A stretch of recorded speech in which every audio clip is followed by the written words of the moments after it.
Welcome back, Facebook. I am live again. This might be a surprise for some of you and a little bit confusing. I've been running a 5-day challenge called Speak Up and Be Visible. And one of the activities is a liar and a fraud activity.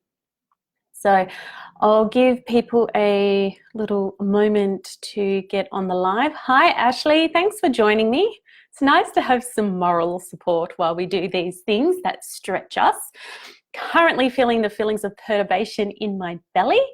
But obviously, this is a breakthrough moment. So I am going to embrace it and go for it. So what I will do, I'll just quickly explain this process. Thank you, Ashley. I do like the red lipstick, except I just realised I have it all over my teeth. Anyway, I'm not a vampire.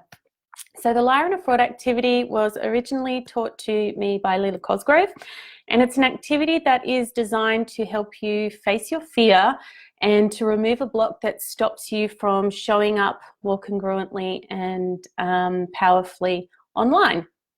So yeah, sure, right, Ashley. So I've set this task for people. They can either share it in my group as a written activity, share it with their list. So I will actually be forwarding this out to my list if they choose to watch it. And today I want to share, I've just made a little note.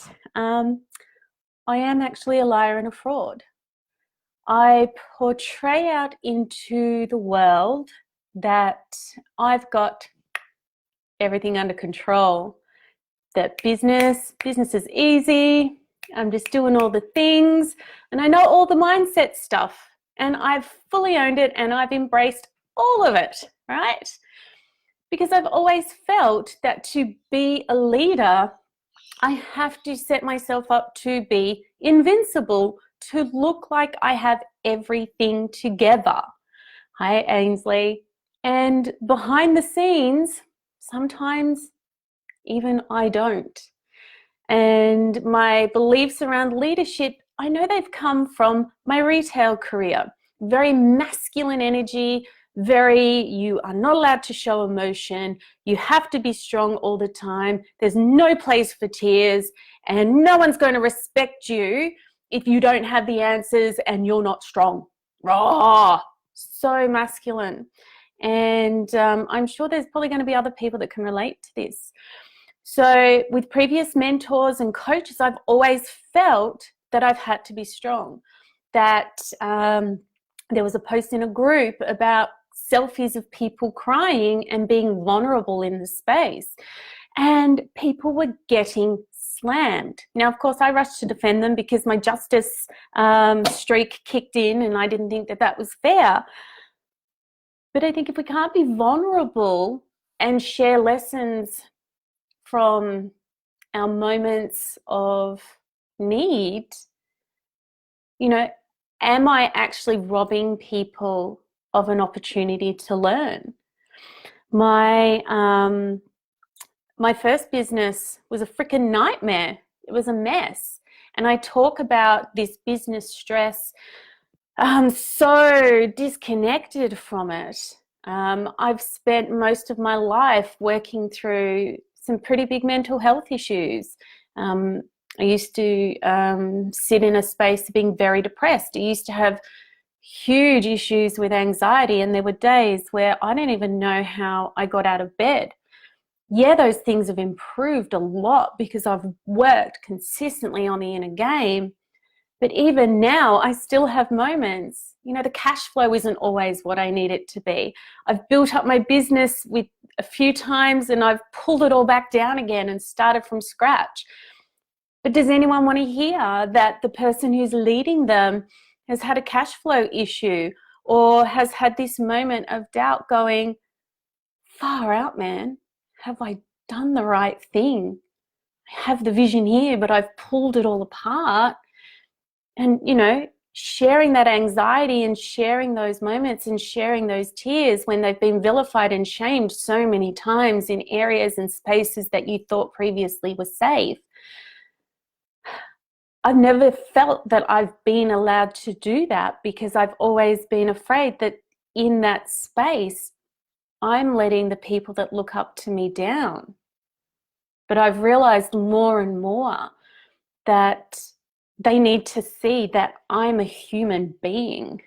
And this has been my biggest lesson, that I have been so strong publicly for so long and hidden the tears because I've felt that I've had to, and I've had shame around feeling vulnerable and feeling sad and frustrated and disappointed, and having those moments where I've not been able to be strong and in charge of my feelings, and those feelings of letting, am I letting people down? Am I letting myself down? That I realize now that it's time to actually shift that, because I'm a whole person. I'm not a half a person that you see here online, that I'm real, that I have doubts, and that if I have doubts and I share those doubts, that that's okay. It's a whole part of the tapestry of being human, is that we have that. But I know I have the strength to then work through it. So I have been a liar and fraud. Business has been incredibly tough over the last 9 years. And I can't keep robbing people of that part of myself, because in those moments of vulnerability, there's huge learnings and lessons. And even speaking about them from this place of total disconnection, it still robs me of my humanness. And we're allowed to be human in business.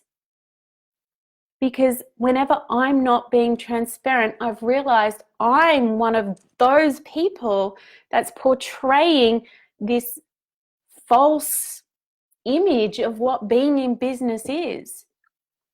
Business has the highs, and those are amazing when a client gets a brilliant result. But it also has those lows when there's not enough and the cash flow drops, or a launch doesn't work. And I've had some of those terrible launches, and I've had those moments. And I can't keep brushing those things under the rug like they're nothing, because they are a huge part of business. Somebody said to me once that I was too transparent when I spoke about my numbers, so I stopped sharing those things. I went inwards and I'm like, am I doing the wrong thing? But I realized I was doing the right thing, and I was making that person uncomfortable because they couldn't be me. And while I don't expect anyone to be me, integrity and trust and respect from a golden values perspective, those are drivers for me. And I'm not living in congruency with that when I don't share that some days I don't even know how I get out of bed, because the stress and anxiety has been so bad around how am I going to pay my rent? And things have improved a lot. Like, I've torn the business down, I'm building it back up again, and I've really now giving myself permission to follow the pathway that I've set myself. But if anyone ever tells you that business is easy and it's not a journey, that there's not the highs and the lows, run away from them, because they're lying and they're attempting to sell you a dream, and they're probably going to ask you to give them 5K for something. So I have been a liar and a fraud. I have pretended things are great when they haven't been. And that has come from my own fear of, will people perceive me as inadequate?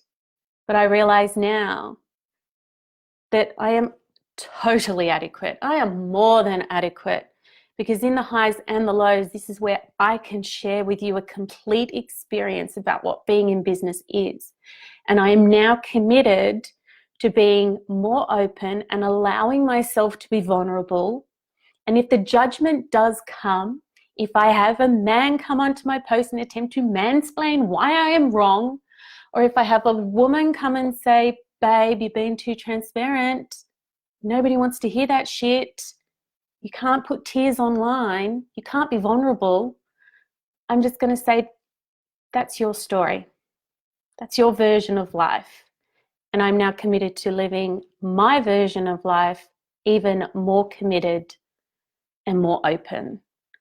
Because then that way I can actually be a better leader. So thank you for listening. I'd love to hear your thoughts on leadership. For those of you that are doing the challenge, if you don't feel like doing a live, don't do a live. If you feel like writing something, just want to post in a group, do that as well. I felt really sick before going live and sharing this, because that's just working through a whole heap of beliefs that I had that are no longer serving. And this is the power of this process. It really is. And as Ainsley said, it's an amazing path where the lows force you to grow and push harder to keep going. And that is one of the joys about being in business for yourself, is that push and the growth. It keeps coming. So yeah, anything that you're afraid of people finding out, when you share it and own it and you take control of the conversation, all of a sudden those things aren't scary anymore. And that's why I actually love this process. So thank you, Leela, for teaching this to me. And if anyone has any questions, I'm more than happy to answer. I have a client at 11, an appointment at 2:30, and another client at 5. So I'll be offline for around those times. But I will be checking in and out to see how I can be of support. All right, I'm going to end the live. Have an amazing day and a gorgeous weekend, and hopefully I'll see some of you on the Zoom coaching call tomorrow. Bye.